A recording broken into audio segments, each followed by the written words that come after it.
Les 10 meilleures attractions de France. En France, on n'a pas les attractions les plus sensationnelles du monde, mais on en a des sympas quand même. C'est pour ça qu'aujourd'hui, je vais vous présenter les meilleures attractions de France. Numéro 10, l'Alpina Blitz. Le petit dernier du classement est sympa, mais il réunit des défauts comme pas trop de décor, les rails bleus pas très jolis et pas de folie dans les courbes. Mais c'est sympa, mais on peut faire mieux. Mais il y a quand même des passages au ras du sol qui font bien flipper. Numéro 9, Danse avec le robot. Cette attraction, remixée par Kamel Wally, est la plus originale de ce top. Car vous êtes dans des bras de robots qui vous secouent dans tous les sens. Et c'est plutôt pas mal, mais ça n'égale pas les attractions juste après.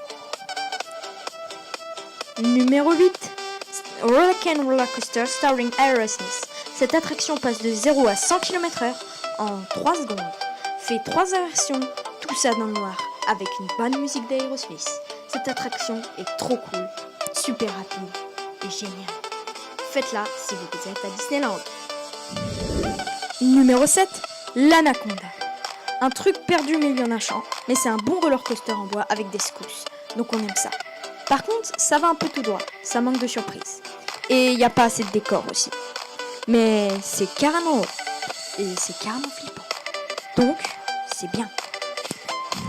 Numéro 6, le goût du risque. 2 loopings, une double vrille, de l'eau en dessous, c'est pas compliqué, on a un très bon combo. En plus, ça secoue, et il y a une grande chute au début.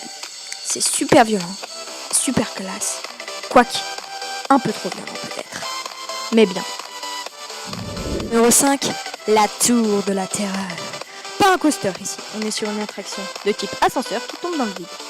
Déjà avant de rentrer dans le truc, c'est cool parce que le décor est génial, le personnel du parc joue un rôle et on s'amuse. Quand vous êtes dans la chute, en plus, vous allez plus vite que dans une chute classique d'ascenseur.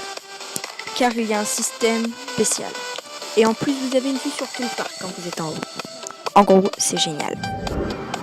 Numéro 7, Crush Coaster. Au départ, ça a l'air d'un manège cool, mais après, ça vous retourne dans tous les sens dans l'univers de Nemo. Et ça, on adhère. C'est très sympa en plus. La déco est super colorée. Et en plus, comme il fait sombre, on voit pas les rails moches. Ça, c'est un bon point. Numéro 3, Osiris. On passe dans la position pied dans le vide pour cette attraction au thème égyptien. Génial. Elle est à peu près à 40 mètres de hauteur, à une bonne vitesse et à 3 ou 4 inversions. Et en plus, il y a 2 mini-tunnels et ça, c'est le pied. Dans le vide. Numéro 2, le tonnerre de Zeus, une des meilleures montagnes russes en bois de toute l'Europe, qui a même remporté un prix dans cette catégorie. Sur le tonnerre de Zeus, qu'on peut faire au parc Astérix, t'as jamais la tête en bas, mais tu ressens super bien la vitesse et chaque secousse du parcours. Par contre, faut bien monter dans le wagon et pas s'y accrocher derrière à la force des bras, parce que c'est un peu plus nul. Et le numéro 1, celui que vous attendez tous, c'est The Monster. C'est clairement la meilleure attraction de France niveau sensation. Et il se trouve en Moselle. Les pieds dans le vide, t'as l'impression que tu vas te manger tous les poteaux qui passent.